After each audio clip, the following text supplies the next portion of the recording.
আর্যকে নিজের স্বামী বলল অপর্ণা।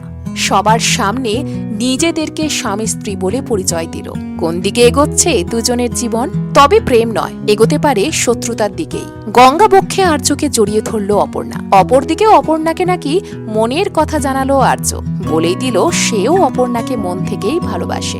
রীতিমতো সিনেমার দৃশ্য। বড়সড় সারপ্রাইজ ওয়েট করছিল অপর্ণার জন্য।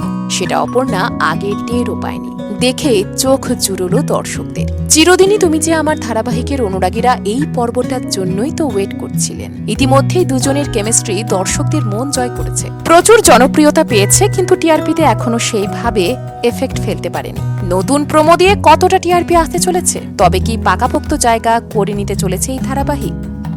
অপু আর্যর জীবনে একের পর এক সমস্যা লেগেই রয়েছে। তবে হ্যাঁ, তারা একে অপরকে ভালোবাসে। ধীরে ধীরে স্মৃতি ফিরছে অপর্ণার। মনে পড়ছে পূর্ব জন্মের কথাও। তার কাছে এখন আবছা হলেও সে বুঝতে পারছে যে তার সাথে কিছু একটা ঘটছে। শুধু তাই নয়, আর্যর আসল পরিচয় কি, আর্যর অতীত কি, সেই সব বিষয়ও তাকে ভাবিয়ে তুলেছে। এরই মাঝে অন্ধকার রাস্তায় দুজনেই বিপদে পড়ে। গুন্ডার হাত থেকে বাঁচতে একটি মন্দিরে আশ্রয় নেয়। সেখানেই অপর্ণা বলে আর্য তার স্বামী। শুধুমাত্র নিরাপদ আশ্রয়ের জন্যই অপর্ণা এই কথা বলেছিল। কিন্তু কে জানতো যে এটাই আসল কথা, এটাই আসল সত্যি। অতীতে তারা স্বামী স্ত্রী ছিলেন।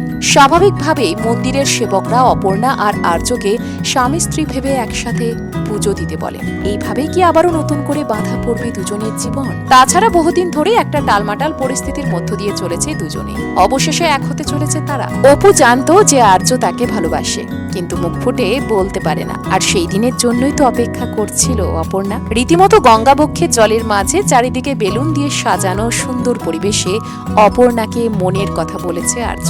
বাঙালির প্রেম নিবেদনের একেবারে আদর্শ জায়গা। আতশবাজি দিয়ে আকাশের বুকে লিখে দিয়েছে I love you Aparna. Aparna ছুটে এসে জড়িয়ে ধরে আর্যকে। আর এইভাবেই শুরু হয় ভালোবাসার যাত্রা, একদম রূপকথার মতো। কিন্তু উঠছে এক গুচ্ছ প্রশ্ন। এই মিল কি অপু আর আর্যর জীবন সত্যি সুখের করবে, নাকি ডেকে আনবে নতুন কোনো বিপদ? যদি পূর্বজন্মে রাজনন্দিনী নায়িকা হয় আর আর্য যদি ভিলেন হয়, তাহলে কি হবে? কোন দিকেই বা এগোবে গল্প? এখনো পর্যন্ত এই ধারাবাহিকের আসল ভিলেনকে, সেটা কিন্তু এখনো জানা যায়নি। আদৌ শেষ পর্যন্ত প্রেমের গল্প থাকবে তো? আপনার কি মনে হয় জানান কমেন্টে।